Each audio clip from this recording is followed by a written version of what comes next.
had a good weekend in sports. How'd you guys feel?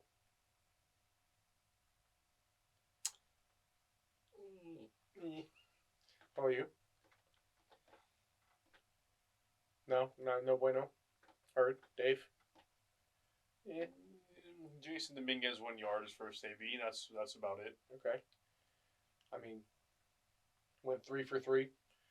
The Knowles took down the number 5 in LSU. My Gunners with 2 late goals to seal the deal against United, and then the boys in purple taking out the top team in the fucking East, boys. Best of the rest. Took out the top team in the West and the East in a 7 days span. Yeah. Yep. Yeah. Got a week. Best in the East. All right, Patrick, calm down. I'll use too much brain power trying to figure out points. Well, we'll get into all of it before we didn't get a chance to talk about us playing against the Mickey Mouse Clubhouse. Swiderski! Oh, nice, yeah. But we'll get into that too. But first, a word from our sponsor. We're back again with another word from our friends over there at BetOnline. BetOnline is your number one source for all your betting needs. Get the latest odds, lines, and matchup reports for baseball, boxing, golf, and you can even place your NFL futures bets. You can take the Steelers at plus 6,000 to win the Super Bowl. You can take my New York Jets for plus 1,200. Or Duval with 2,500. Or the good old Tampa Bay Buccaneers at plus 12,500. Okay, buddy. BetOnline continues to be the fastest and easiest way to place your wagers, including live betting and your favorite casino and card games available to play right from your phone. Head to the website or use your mobile device to sign up today and get in on the action. Remember to use our promo code BELIEVE for your 50% welcome bonus on your first deposit. Again, that's code BELIEVE, BLEAV, for your 50% welcome bonus on your first deposit. BetOnline, where the game starts. And yet again, Owen, you cannot bet online. You probably shouldn't bet online because you probably would have taken the money line on Charlotte. Yeah. You know? Yeah. A lot of people would have. If I wasn't an Orlando City fan and I was just a third party, I probably would have taken the money line on Charlotte. Or a draw. Just because of the fact of Orlando's record against them. It's like we said in the broadcast, they're like our bogey team. Yep. We just never seem to put together a good performance against them, whether it's home or away. So, and I feel like that was the case again on Wednesday. We were able to get a point out of them. It's a rotation squad, so obviously not our best 11 out there, but even still, it kind of looks sloppy, I feel. Yeah, I mean, that game was now 5 days ago, and we had a game before, so trying to go back and remember everything obviously isn't going to be as clear. But you go into it knowing they're the bogey team. You already lost to them in the first round of the Open Cup, or our first round of the Open Cup, and then a shock loss to them in Exploria. So we're already going into it, at least as a fan, thinking, is this really our bogey team this year? Are we going to get a win? The doubt's creeping in your mind, but I want to say that the players hopefully didn't have that doubt, and it was just kind of one of those nights. Luckily, we got a point. Scrappy way to get a point, but here we are. I know it's not completely, fair to judge it off the weather of, where it's being played at, but the weather was shit. No, it was just a hurricane going up there. And on a turf field. Yeah. Just had some factors that Facundo play into it. Yeah, he looks shaky on the turf. Not good. Mm-hmm. He didn't look great on the turf, but statistically he performed. Our best attacker in that game. Like we said earlier, rotation game, so we saw Enrique come in on the left wing for Angulo, and Junior Urso making his first start back for the Lions. How do we feel about him in that match? Do you guys remember? So personally, not really. Personally, kind of mid. As to be expected coming in, it's a lot of new faces. If you actually think about it, he played here for a couple years, but he didn't play with Enrique Maguire. He didn't play with Ojeda. Facu he played with, but Facu's kind of in a different role this year than he was last year and how he plays. Dagger Dan was starting. Yep, Dagger Dan starting. Schlegel, typically not one of his partners when he starts, but I don't know. Did you Rafael Santos. Yeah. So, new faces, obviously adjusting to this team, but Obviously didn't look out of place, I will say that. And that's something I had worried about with him coming back, not playing very much off an injury. I was kind of worried he was going to come in and play from the first whistle and look lost. Yeah, I would say we've just gotten so used to Cartagena and Araujo, like midfield, and they just like complement each other very well.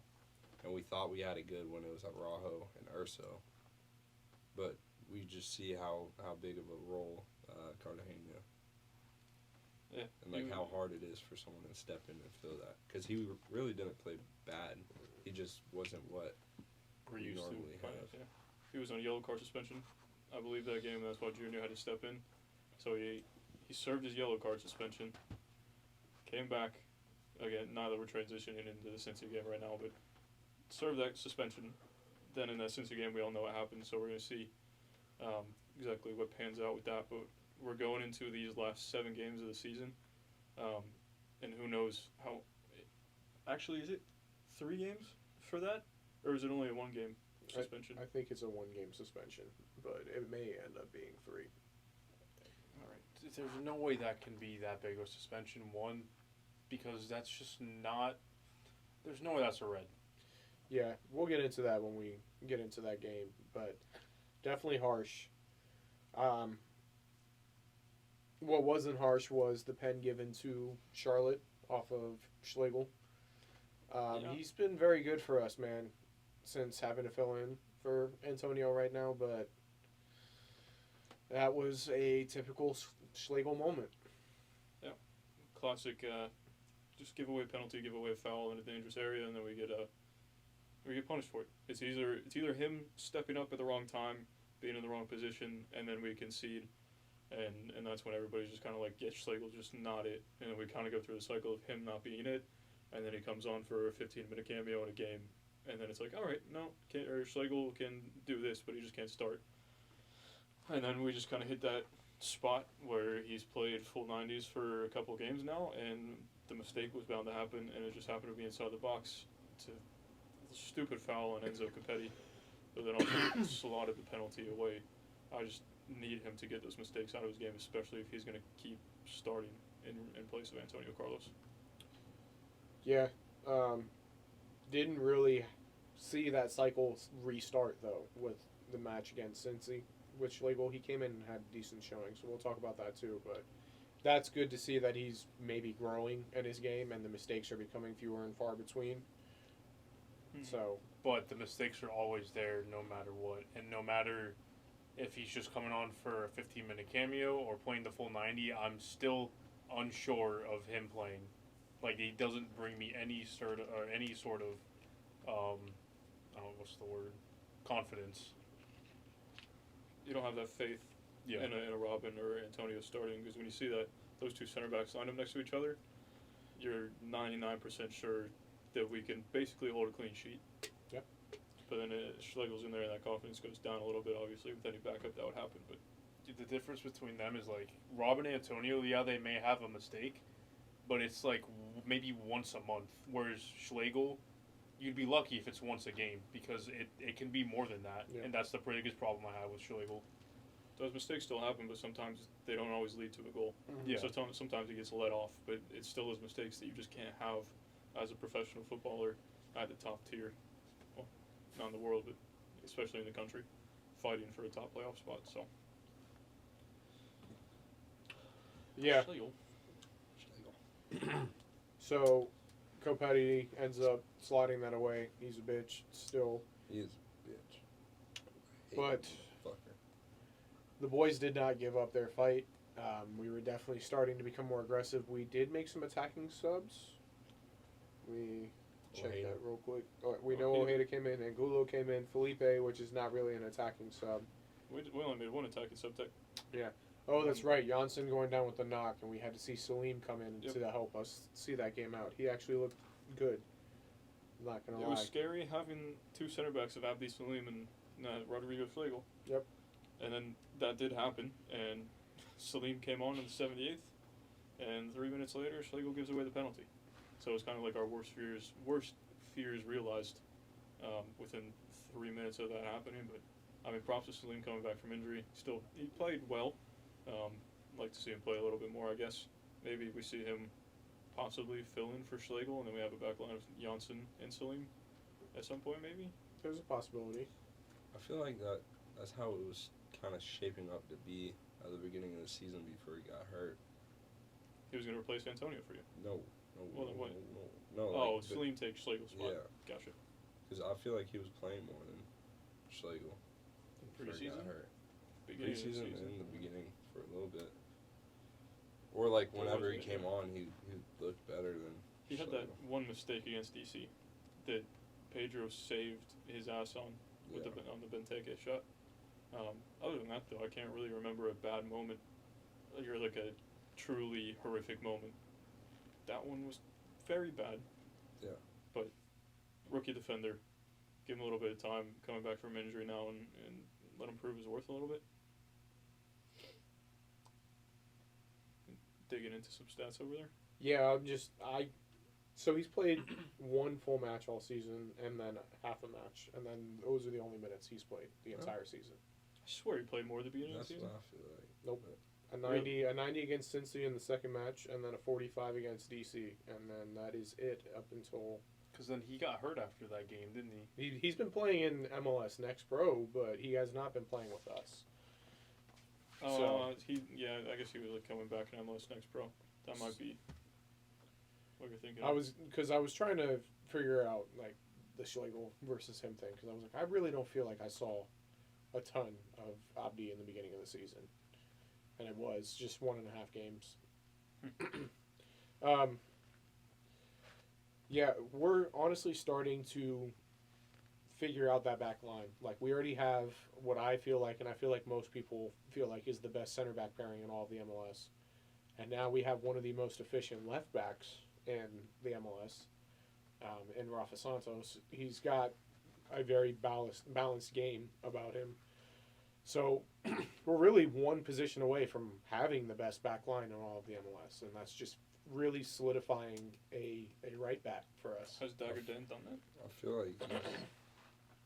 like he's building into that position very well. He is. to be I think honest. he's growing there, but defensively, he still isn't at that point. He's caught, out of position a little bit, not anticipating as well as he could, as you expect for somebody to be there. Like, I know he's rotating into the midfield, but there's still some defensive duties that you have to make sure you fill, and he's still growing into them. I'm not saying that it's bad, because he's performed very well there, especially over seeing Kyle Smith have to try to fill that role.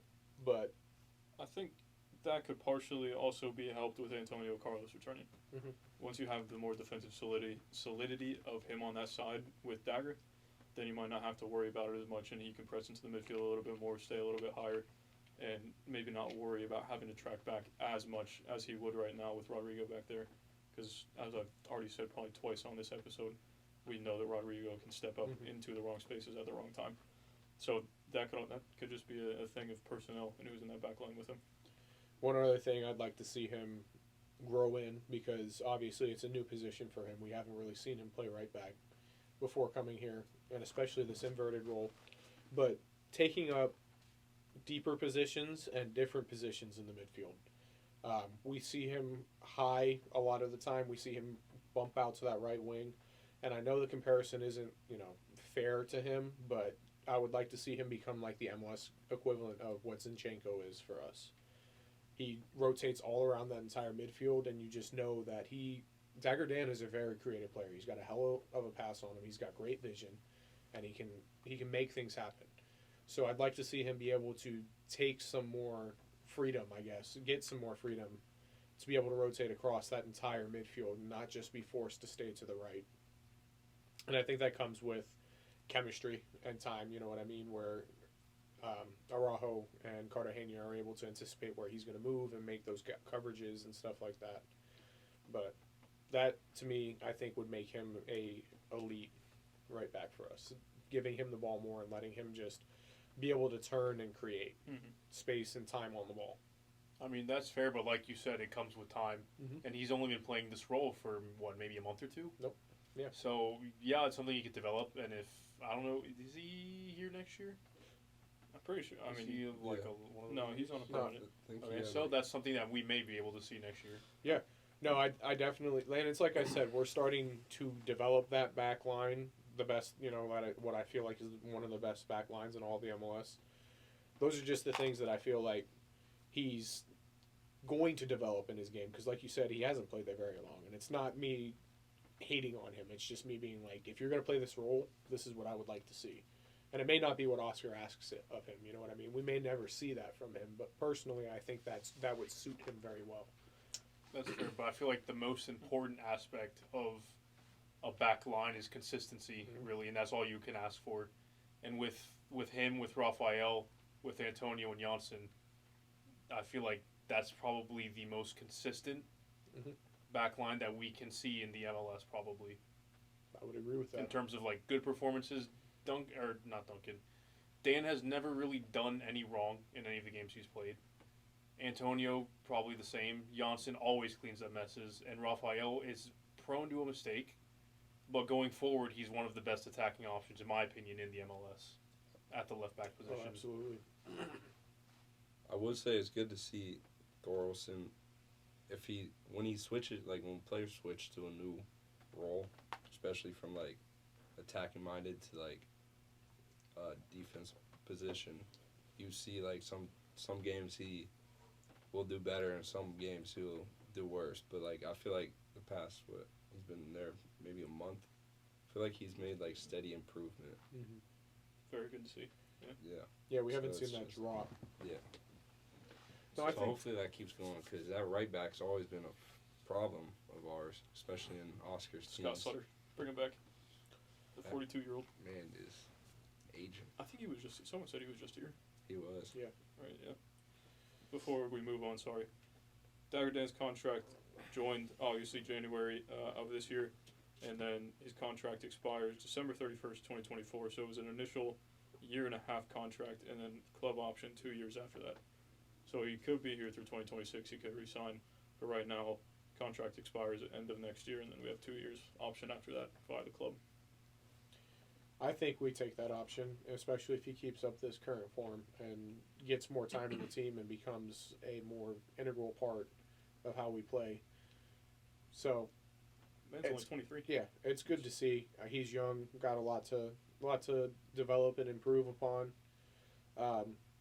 Like you said, Santos, prone to a mistake or two, but definitely one of the best attacking options in the entire league. I think he's going to grow too, because he's also young. He's also 23, 24 years old. Somewhere around there. So, we've got that department figured out. Our midfield's now solid. Raphael 25. Same thing. Close enough. I mean, especially with the MLS, the average age, you know what I mean? Like, he could be here for a decent amount of time. Yeah. Kind of got the midfield figured out. Something that we mentioned, I feel like, on the last pod, but didn't really get into, is Cara leaving. Bye-bye. See ya. Bye. Have fun. Not really. No, I mean, it's a move that makes sense for both parties. Dude was not performing here. He wants to move away, something different. We want our money back, and Yeah. We want a and striker. a DP that's going to contribute to the team. I mean, bottom line, he got beat out by a rookie. That he did. There's Hey. just no two ways around it. A fantastic rookie, I will say.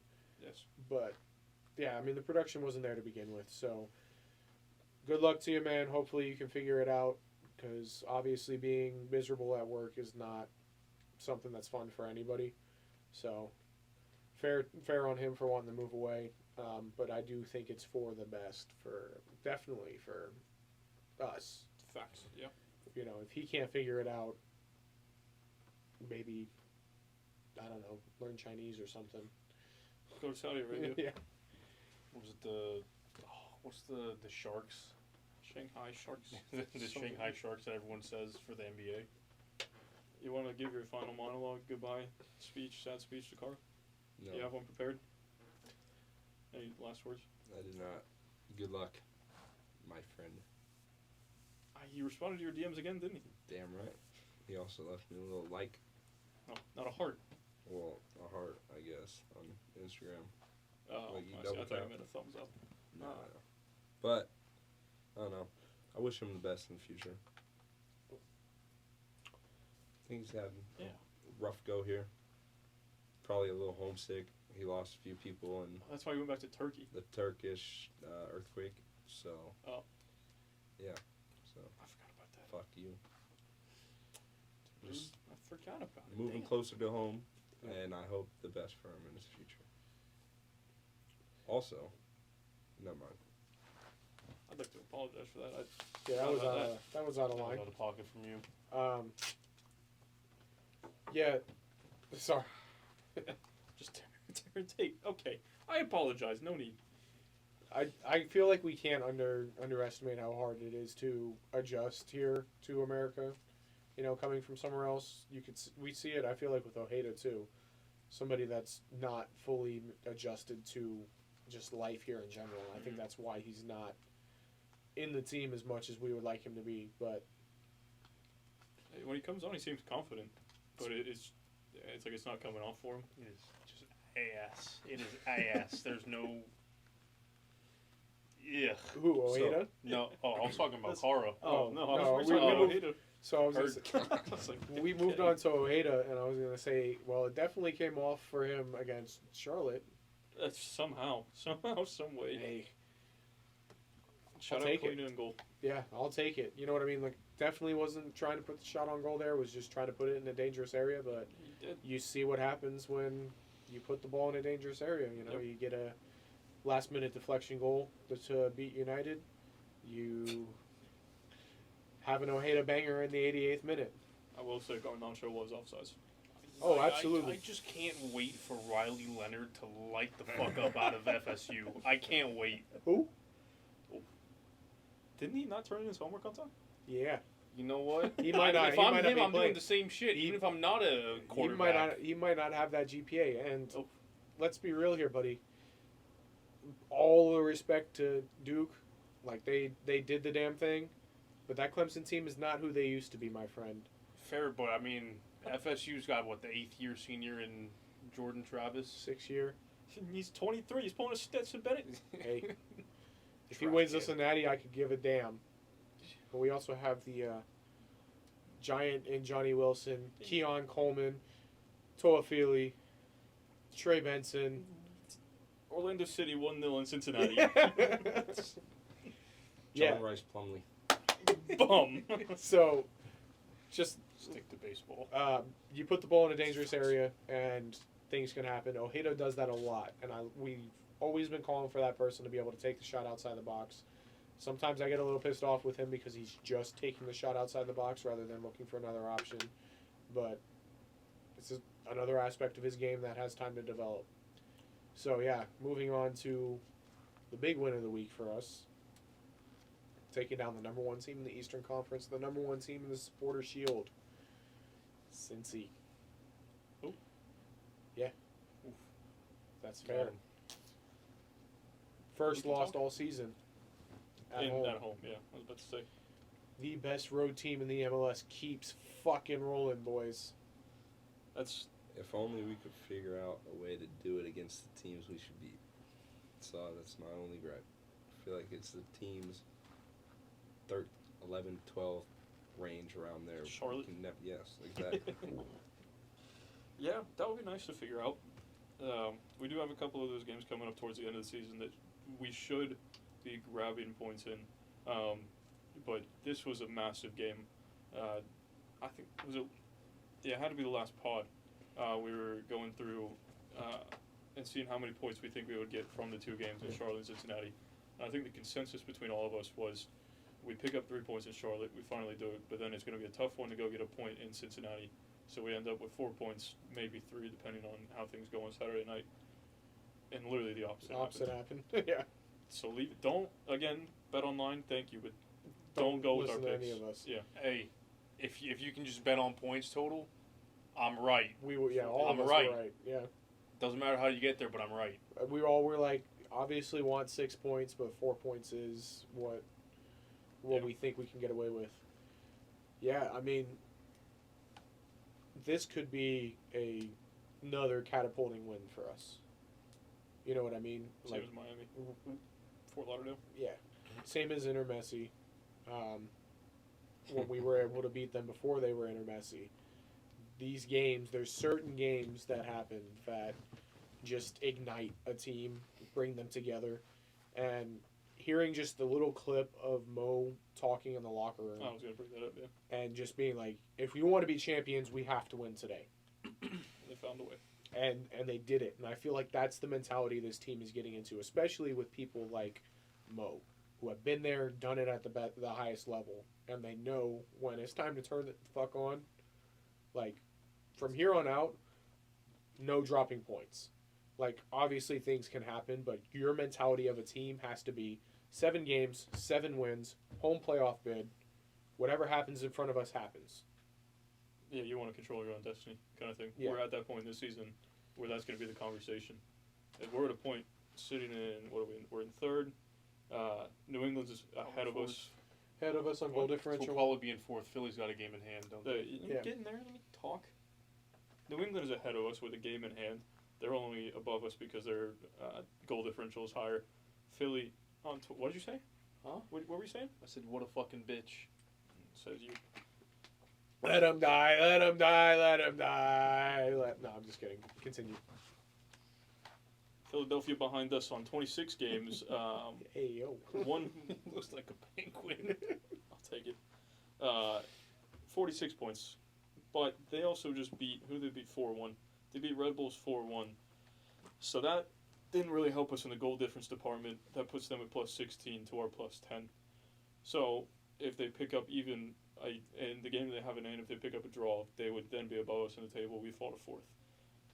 So we have work to do, just having one more match played. But at the same time, if we keep winning, I mean, I guess Philly, no, never mind. If we keep winning, we still can't do shit. But You we have can to do keep shit. winning. You Yeah. have to keep winning to put yourself in that position. And I feel like we have a very reasonable schedule going forward. There's not too many tough somewhat. games. I feel like Nashville away. And Well, before we get into that, can we recap? what do Cincy. we? Fuck. You want to recap it? Give your Bryce 10-second recap. Go. Fuck their cold ass chili. What's it called? Fuck your Skyline chili. There we go. Also, fucking Bengals. That's my defense, fantasy defense you're talking about. Trash. Mom. So we were able to pocket Acosta, per se. Per se. Second in the MLS Golden Boot race. Mm-hmm. So obviously him not being able to score or assist against us is great.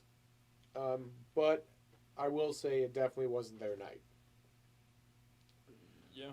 But I think we did enough to make them uncomfortable, is what it was. Like, Oscar's very good at going, and that's why our away record is what it is he's very good at going on the road and making the home team uncomfortable.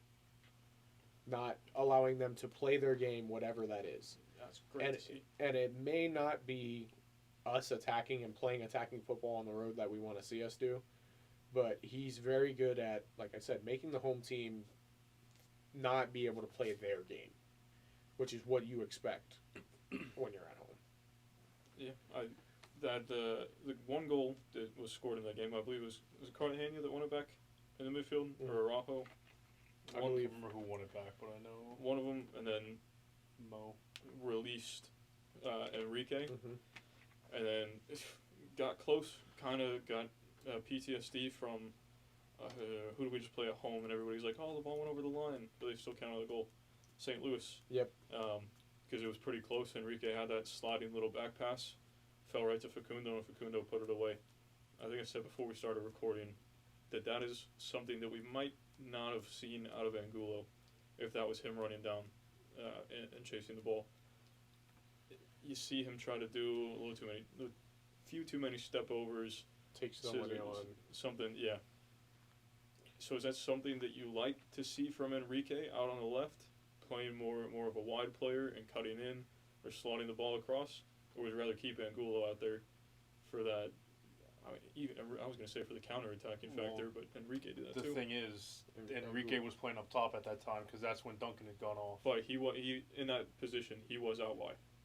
So we saw him be able to do that from the one chance that he got out wide. That's where Angulo has had that opportunity multiple times throughout the season, and it's kind of just been there. I swear the ball kind of goes through the middle, though. It's basically where the 18 meets the goal line, a little bit inside. So, yeah, I mean, definitely love to see the effort play of him being able to get there. Do I think it goes differently with Angulo being there? Probably. But at the same time, Enrique takes a heavy touch there. You know what I mean? Like, he wasn't... I think he was intending on taking on Miazga there. Well, who does everything right but make himself big at the last minute and steps. And so, I don't know. Angulo had himself a decent game. So, it's hard to... again, he didn't produce on the score sheet. But, let's see how many chances he created officially.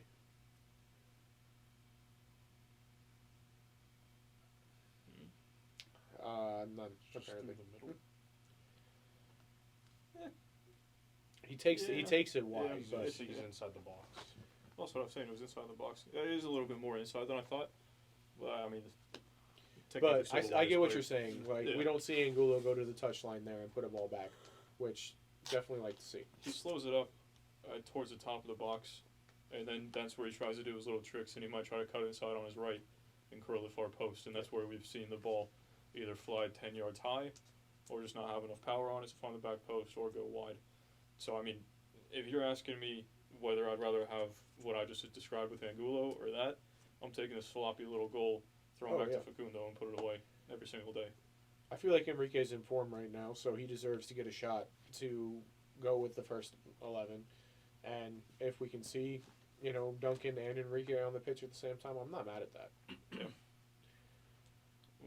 That's fair, but I feel like now it's time. If Enrique's in form, now maybe the time to give Duncan a little bit of rest. We've seen him come off with injury last game. Next game's the 20th of this month. Fair. But they've got a little time still. during international break to... Is it 20th or 16th? One of the two. 2 16th, weeks, 16th. wherever. Is one But of still, you want to make sure that Duncan is fully healthy. Yeah. Because don't forget, he is, 22, 23 maybe? Right. He could be the future of our franchise. He's actually 26. He was a fifth-year senior. super senior. Yeah. Jordan Travis. Something like that. Either way, you do want to see He's him stay healthy 26 for is the what you remainder of said? his career. He's not. I was just fucking with you. So, possible front, what we have as a four, could be Enrique on the left, Facundo in the middle, Hayden on the right, Duncan up top. In the future? Sounds decent on I mean, paper. we got an open DP spot. Yeah, right. So we can figure that out, finding the best option. But I feel like we've all said it's either a 10 or a left winger that we need to bring in at that DP spot. Yeah, I would still fully go with the 10. And But go ahead. what I learned today, I think it's either Angulo, well, it's Angulo and Cartagena. Both don't have an option to buy. So if I'm the club, I'm making it a priority. We re-sign Cartagena over Angulo. Cool. right That's now. where I'm at right now. That's where Oh, I yeah. got myself to. So then that goes back to his point of left wing or 10. 100%. But if you're gonna make it a DP signing, I don't want it to be a left winger that can also play the 10 or a 10 that can also play the left wing. Give me a guy that can just play the 10. I just want the solidity and know that he's going to play that position good every single time and not be a mixture and we don't know where he could line up or where he could be. Just play your position well. Yeah, Kind of thing. we want Yes. our Hani Mukhtar. We want our Thiago Almada. You know what I mean? Like, What are you doing? Yes. Exactly. I think we kind of do have our Thiago yeah. Almada and Facundo, Yeah. obviously. But you know that he's going to be in the middle of the pitch every single time. And it would be nice to have that. And I don't know exactly how that would work with Facundo because we all know that he loves to play in the middle of the pitch. So, who knows? Figure it out. Find the best option in the window to bring in to make our team better. Do we want to do top 2, bottom 1 across both games? Who we think we A mixture of both. Yeah. Fine with that. had the best week? I gotta think. Well, one of my top ones going to be Facundo. Summer of Facundo 2.0 is indeed happening. Finishing out the season better than he started yet again. So, big ups to the guy. But he is not my top 1 because, Facundo, you are wasteful as fuck. No. Like, he's great. But I think Gavin even said the same thing. Like, it's just atrocious, some of the opportunities that he That's misses. You know what I mean? Like, even the offsides goal against Charlotte. Oh, the one where he tried to play Duncan through. He That was 1 second gets too the late. fucking ball caught up underneath his feet. Playing Like, that on the turf. buddy, you're too good. You're too good to be doing this shit, and it's consistently doing this shit, making the wrong decision, making the wrong pass, trying to take somebody on when he shouldn't be. So, as great as he's been for us, he can be better. So it's like, I know the coaching staff is, and I feel like everybody should be challenging Facundo to take that next step. So, great week. Be better. Your other top 1? Or do you want to just wait and we'll just go one each? Yeah, go one each for right now. Let me, because I'm between 2 and I need to look through some stats. You got one? Well, I'm going to just spoil my first one. Is Facundo. Kind of can't go wrong. He's been amazing for us yet again. And my second one's, fuck. Oh, we're just We'll, going one at a time. we'll go one each, and then we'll come back around. Get yourself a second, dude. Well, I'm going. I don't feel like this was kind of just random, but I'm giving one to Cesar Araujo. I think he's in his little, I can't say a purple patch because it's not that good, but it's in a little patch of consistent form, and we're seeing him play well, not make any stupid mistakes, and he's kind of being that player that we saw in his rookie season, towards just consistent performances, doing the right thing. He did pick up a yellow card in each of the games against Charlotte and Cincinnati. So where he is on yellow card suspension, we'll have to figure that out going into this final stretch of games. But other than that, I think he was pretty solid in these 2 matches. Okay. Fair. Well, I'm just gonna go off the back of the Facundo train. A goal and assist, or just a goal? Just a goal. Fair. He did play really well. You guys touched on it already. For my second top 1, I got to go Pedro. His distribution was absolutely ridiculous. I want to say he put in. Was it Facundo? Through on goal? On like the little Yeah. sidewinder punts. He's done that twice so far in the past like 2 or 3 weeks, Yeah, where he did he's it played against St. someone in. Louis. Yeah, so he's, the distribution aside, he's kept us in the game so many times just by the incredible saves he's had. So Distribution is crazy. Those little, I call them sidewinder punts, I don't know why. But those, and he puts them on the platter for whoever's running in. And I believe both times it was Facundo. Because I can remember Burb in the wall go, ow, ow, ow! And then Pedro just sent it in. and it's inch perfect. It created a chance, too. I think we had a shot off of that. And then, again, he did it again. So, if we can just have Facundo sitting on an island and we have a quick little counter, eventually that goal is going to come. It might be a 2-on-1, might be a 2-on-2. Who knows? We might even get lucky. 2-on-1, 3-on-2, and we make something of it. So his distribution is very good, and I'll give that to you. You got your second one yet? Yeah, it was going to be Pedro, but I will go with, let me just double check this to make sure. I'm going to go Dagger Dan. Sure. Had 2 very good matches. For me, it was between Pedro, Dagger, and honorable mention I'll give to Santos. I feel like both of our fullbacks had very good weeks for us and across the 3 matches. Dagger Dan's really growing into that inverted right back role, stepping up into the midfield, making things happen. He's created couple chances across 3 games. He won us that penalty against St. Louis. Mm-hmm. So happy to see him growing there. So give him his props. Next one. I was gonna say Cartagena just because how he played in Cincinnati, but he didn't play. That's why I said, "Oh fuck," because I was like, "I didn't play." He Yeah, didn't play he against was just Charlotte, So I'm and gonna he got just sent go off in with Cincinnati. his midfield partner in Araujo. Well done. It's nice to have a midfield that we can actually rely on, and we know they won't fuck it up too bad. Yep. Especially with Schlegel playing behind him. I feel like if we had a little bit more midfield struggles, that Schlegel would be in a lot worse Yeah, position. definitely more exposed. What, you don't miss Yuri Rousseau? No. Imagine, Bro, I was so hyped when that motherfucker came in. I was like, oh god, he's 28. He was coming in his prime. former Barca product, SKC, man. Fucking 12 pace on him. Imagine a classic Orlando City midfield. Dylan Powers, Will Johnson, and Yuri Rousseau. God, I want to fucking die.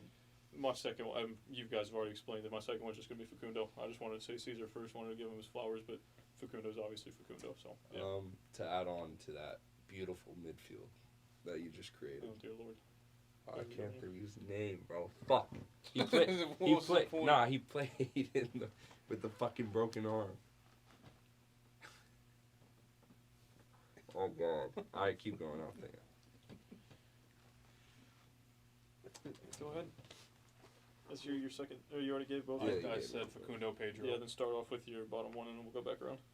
Schlegel, giving up that pen. That's fair. Be better. I'm going to give mine to Billy Napier. Give up the offensive play calling duties, please, for all of Gator Nation. Give up the headset, mate. No, realistically, Drew Fisher. That's what I was gonna say. It's not like he had a horrific game. There were just some decisions in there that, give up your license. That's it. That's all I ask. Retire, and then go move to Bolivia. New Hampshire. Okay.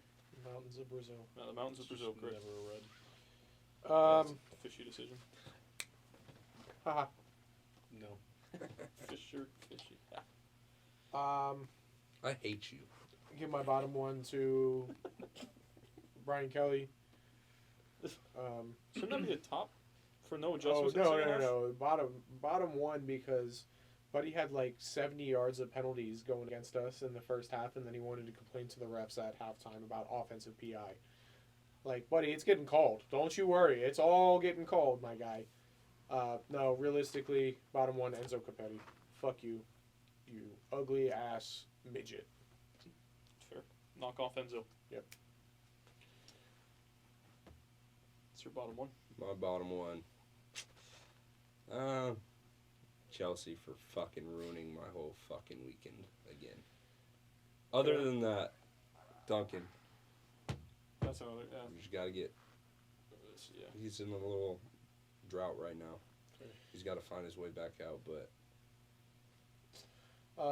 My actual bottom one, Charlotte Fan TV for trying to banter us game day. and getting ratioed on your own tweet. Gotta be better. Then I'm gonna go back. Really, other than Drew Fisher, I've now given 3, but it's gonna be. I'm gonna agree with you, Schlegel, for just giving up that pen. Could have ended up being a 1-0 win with that Ojeda goal.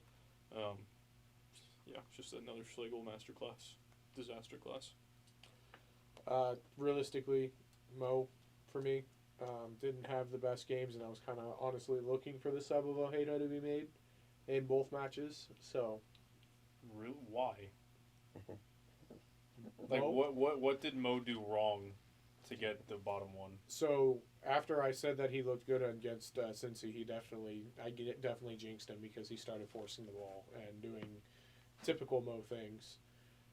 But he had a 6-2 and a 6-3, I believe it was across both games. So he didn't statistically contribute to the attack. 6-8 against Cincy. 6-8 against 6-3 against Charlotte. So, didn't he have a big? He had a.